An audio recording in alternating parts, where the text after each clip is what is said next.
Shakespeare Bhikhari Thakur की नाच मंडली ने आजादी से पहले और आजादी के बाद बिहार और यूपी पश्चिम बंगाल में ऐसी धमाल मचाई कि उन्हें बिहार की लोक कला के सबसे बड़े ब्रांड एम्बेसडर की उपाधि दी गई।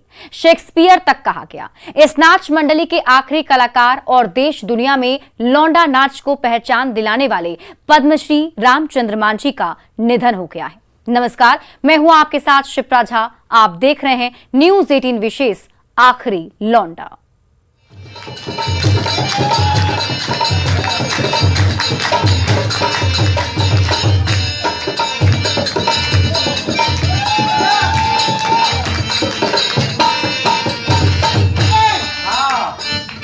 बहुत भिखारी। लौंडा नाच यानी बिहार का सबसे पॉपुलर लोक नृत्य। भिखारी ठाकुर और उनकी नाच मंडली ने इस लोक कला को देश दुनिया तक पहुंचाया और पहचान दिलाई। रामचंद्र मांझी 10 साल की उम्र में भिखारी ठाकुर की नाच मंडली से जुड़े थे। इसके बाद उन्होंने अगले 87 सालों तक इस कला को नई पहचान दिलाई। उम्र के आखिरी पड़ाव तक वो इस लोक कला को लोगों तक पहुंचाते रहे, लेकिन बुधवार को उनका निधन हो गया।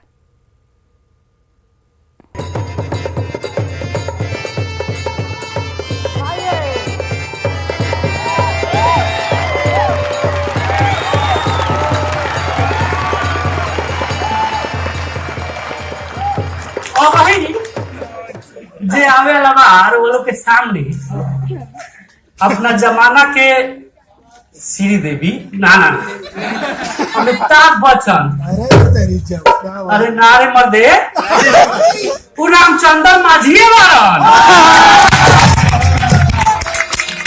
आइए आइए हाथी नजी आइए।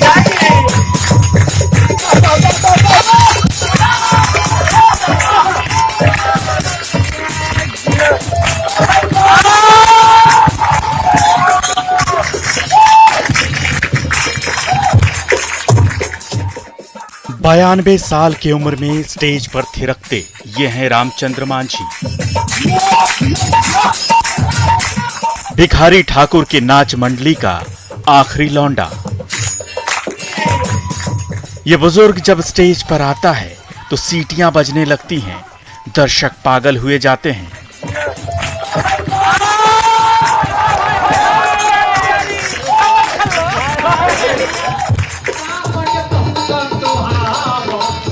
जैसे जैसे कमर बल खाती है, दर्शकों की दीवानगी बढ़ती जाती है। यकीन नहीं होता कि इनकी उम्र 90 के पार है।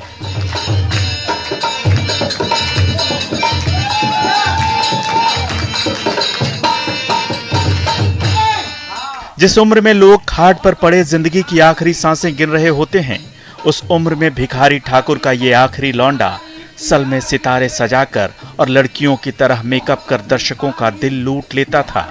और जब परफॉर्मेंस देखकर स्टेज से उतरता तो किसी सेलिब्रिटी की तरह लोग उनकी तस्वीरें खींचने लगते।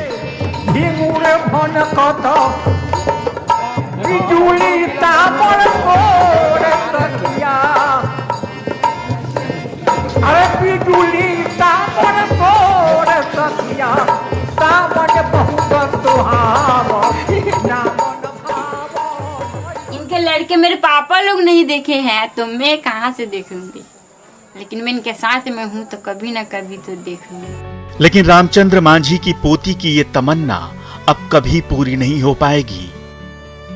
बिहार के लौंडा नाच के बेताज बादशाह भिखारी ठाकुर का यह आखिरी सिपह सालार अब इस दुनिया में नहीं है। भिखारी के साथी और लौंडा नाच को लंबे समय तक जीवित रखने वाले आखिरी लोक कलाकार रामचंद्र मांझी का लंबी बीमारी के बाद निधन हो गया। उन्होंने 7 सितंबर की रात पटना के IGIMS में आखिरी सांस ली। पिछले कई दिनों से वो जिंदगी और मौत के बीच जूझ रहे थे।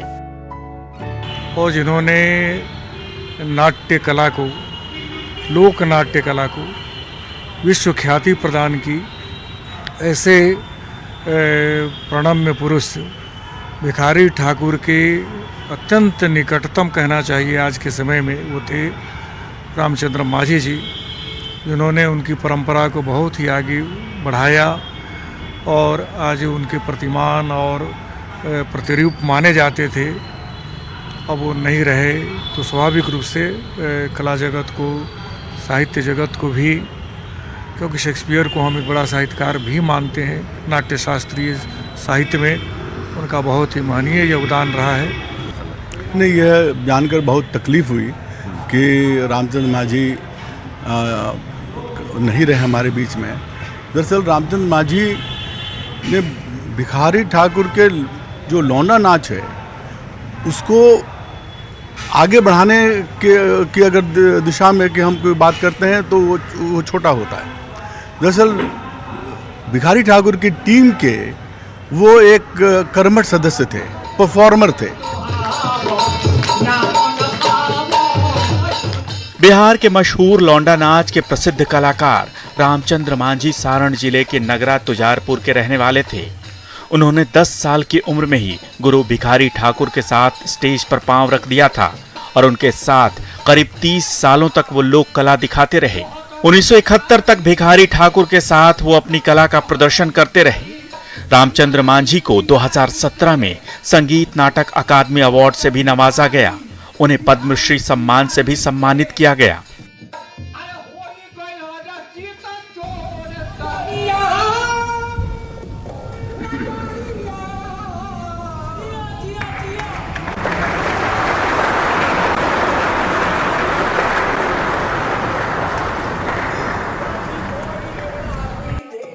रामचंद्र मांझी को जब पद्मश्री सम्मान मिला तो इसे पूरे बिहार वासियों और भोजपुर क्षेत्र के रहने वाले लोगों का सम्मान माना गया। भिखारी ठाकुर के निधन के बाद रामचंद्र मांझी ने गौरीशंकर ठाकुर, शत्रुघ्न ठाकुर, दिनकर ठाकुर, रामचंद्र राही और प्रभुनाथ ठाकुर के साथ काम किया। उम्र भले ही 90 के पार हो गई थी, लेकिन वो जब मेकअप कर स्टेज पर आते तो महफिल लूट लेते।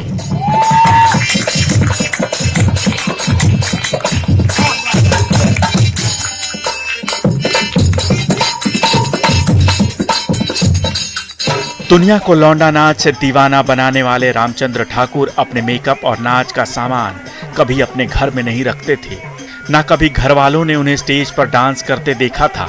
बावजूद इसके घर वालों को उनकी कला की कद्र थी।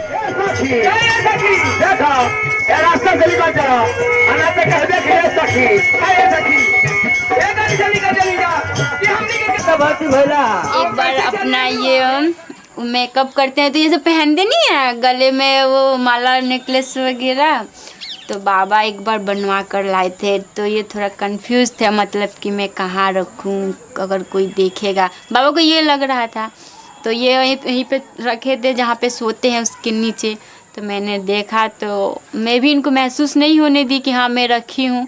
फिर बाबा को जाना था, गए तो ढूंढ रहे थे कहाँ है, तो मैं आपका सामान मेरे पास है, लीजिए, ये रहा। फिर बाबा भी कुछ नहीं बोले, मैं भी कुछ नहीं बोली। फिर बाबा को उसी समय से जो भी चीज़ होता था मुझे ला के दे देते थे, चुपचाप से मैं रख देती थी। बस और कोई सीक्रेट नहीं है, बस यही एक बात सीक्रेट है, वो जो कोई नहीं जानता। लौंडा नाच बिहार के प्राचीन लोक नृत्यों में से एक है। इसमें लड़की का वेश बनाकर पुरुष कलाकार डांस करते हैं। किसी भी शुभ मौके पर लोग अपने यहाँ ऐसे आयोजन कराते हैं। हालांकि आज समाज में लौंडा नाच हाशिए पर पहुंच गया है। अब गिनी चुनी नाच मंडलियां ही बची हैं जो इस विधा को जिंदा रखे हुए है। रामचंद्र मांझी इसके सबसे बड़े ब्रांड एम्बेसडर थे। संकल्प यही है कि उनके जो नाच है उसे आगे बढ़ाना है और युवा को आगे लाना है इसमें, कि आप भी इस संस्कृति को, इस नाच को आगे बढ़ाएं, देश विदेश में एक पहचान दिलाएं। जैसे भिखारी ठाकुर जी, रामचंद्र मांझी जी ने करके जो छोड़ कर गए हैं उसे पूरा करना है। बिल्कुल। तो तमाम जो कलाकार हैं, साहित्यकार हैं, उन्होंने साफ तौर से कहा है कि हमने भिखारी ठाकुर को तो नहीं देखा, लेकिन रामचंद्र मांझी को देखा है। जाहिर है हर कोई मर्माहत हैं, गमजदा हैं। कहते भी हैं कि हजारों साल नरगिस अपनी बेनूरी पे रोती है, बड़ी मुश्किल से होता है चमन में दिदवर पैदा। लौंडा नाच की विधा को बड़ा नुकसान पहुंचा है, ऐसा नुकसान जिसकी भरपाई कभी नहीं हो सकती। उम्मीद है भिखारी ठाकुर का ये आखिरी लौंडा बिहार की लोक कलाओं में हमेशा जिंदा रहेगा।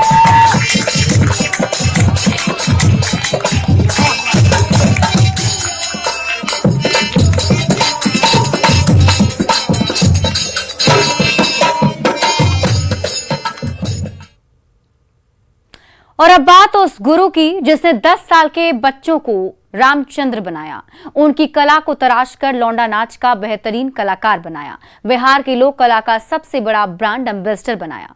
सही पहचाना आपने, हम बात कर रहे हैं भोजपुरी के शेक्सपियर भिखारी ठाकुर की, जिनकी छाया में एक छोटा सा बीज पौधा और फिर वृक्ष बन गया।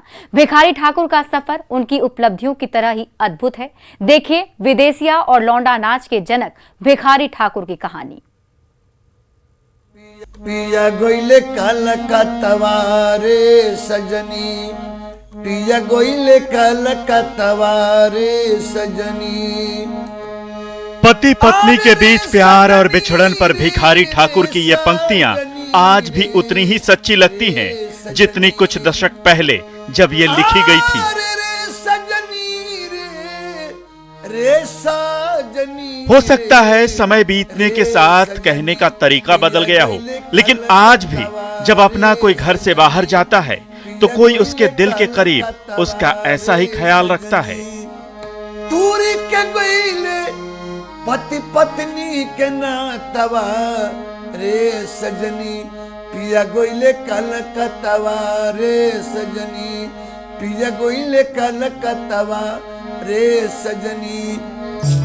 इसकी रचना करने वाले भिखारी कला के क्षेत्र में अपनी ऐसी अमिट छाप छोड़ गए कि किसी ने उन्हें उनके लिखे नाटक के लिए भोजपुरी का शेक्सपियर कहा, तो किसी ने उनकी रचना के लिए उन्हें तुलसीदास कहा, तो किसी ने उनके लेख के लिए उन्हें भारतेंदु तक कहा। जो भिखारी ठाकुर जी थे, उनकी जो रचनाएं थी उसमें बहुत ही ज्यादा संवेदनशीलता और बहुत ही ज्यादा रियलिटी थी और उनकी अभिव्यक्ति बहुत ही नेचुरल तरीके से होती थी। और मैं तो बस इतना ही समझती हूँ कि जो व्यक्ति समाज को इतनी गहराई से समझ सकता है, उस व्यक्ति का व्यक्तित्व कितना उन्नत होगा। वो सिर्फ एक अच्छे कलाकार नहीं थे बल्कि एक बहुत ही अच्छे इंसान भी थे, और ऐसे इंसान बिरले पैदा होते हैं और वैसे ही कलाकार भी, भिखारी ठाकुर जैसे कलाकार भी बहुत कम पैदा होते हैं।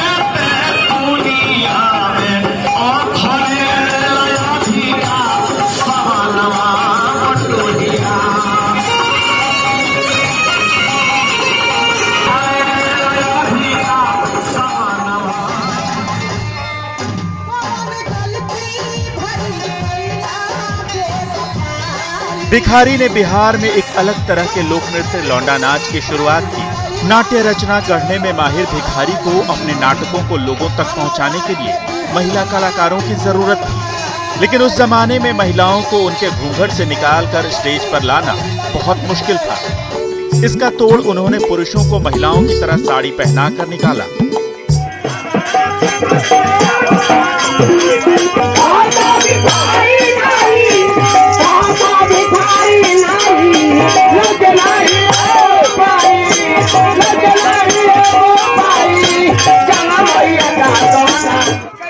तब उन्होंने उस जमाने में पुरुषों को साड़ी पहनाकर स्टेज पर उनसे अभिनय करवाया, तो लोगों ने उनके इस कदम को हाथों हाथ लिया।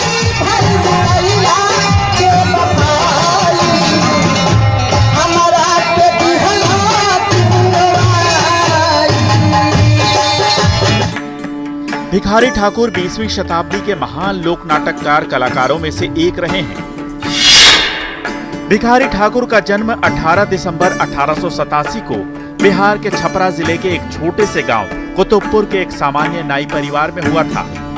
पिता दलसिंगर ठाकुर और मां शिवकली देवी सहित पूरा परिवार अपने जातिगत पेशे से जुड़ा था। घर घर जाकर उस तरह से हजामत बनाना, चिट्ठी पहुंचाना, शादी विवाह, जन्म श्राद्ध और अन्य अनुष्ठान और संस्कार का काम उनका पारिवारिक और जातिगत पेशा था। परिवार में दूर दूर तक गीत, संगीत, नृत्य, नाटक का कोई माहौल नहीं था, लेकिन उनका मन तो इसी में लग गया, क्योंकि भिखारी के भीतर एक कलाकार था, एक रचनाकार था, सामाजिक बोध वाला एक बुद्धिजीवी था। डगरिया जो होतना विद्युत बाटे अठकोरिया हो, धोरिया धोई के कान्हा पोरो चौदरिया हो, बबरिया झाड़ी के ना। 9 वर्ष की उम्र में भिखारी ठाकुर ने स्कूल जाना शुरू किया, लेकिन साल भर बाद भी उन्हें एक भी अक्षर ज्ञान नहीं हुआ। उन्होंने स्कूल जाना छोड़ दिया और गाय चराने लगे। धीरे धीरे अपने परिवार के जातिगत पेशे यानी हजामत बनाने से जुड़ गए, लेकिन उन्हें दोबारा से पढ़ने लिखने की इच्छा हुई। गांव के ही भगवान शाह नाम के लड़के ने उन्हें पढ़ाया। उसके बाद वो हजामत बनाकर रोजी रोटी कमाने बंगाल के खड़गपुर चले गए। फिर मिदनापुर में पहली बार बंगाल का मशहूर रामलीला देखा। यही उनके जीवन का टर्निंग पॉइंट माना जाता है। इसके बाद वो वापस अपने गांव आ गए और रचनाएं लिखने लगे। गांव के लोगों को इकट्ठा कर रामलीला का मंचन भी किया। 30 वर्ष की उम्र होने के बाद उन्होंने गांव में ही अपनी नाच मंडली भी बना ली। नाच में जाने का उनके घर वाले विरोध करते थे, लेकिन वो छुप छुप कर नाच में जाते थे।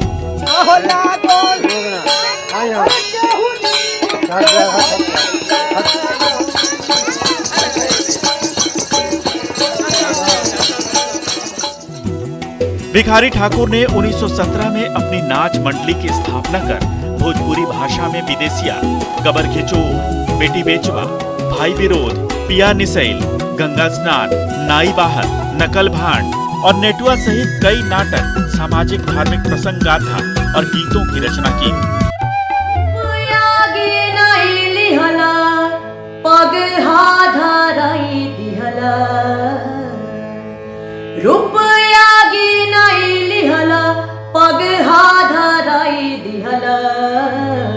चेरिया के छेरिया बनवलाए बाबूजी, चेरिया के छेरिया बनवलाए बाबूजी। मुहावा में दांत नइखे, हलुआ घोटात नइखे, दादा लेखा खोजला दुल्हवाए बाबूजी, दादा लेखा खोजला दुल्हवाए बाबूजी। उन्होंने अपने नाटकों और गीत नृत्यों के माध्यम से उस समय के भोजपुरी समाज की समस्याओं और कुरीतियों को सहज तरीके से मंच पर पेश किया और लोगों को संदेश देने का काम किया।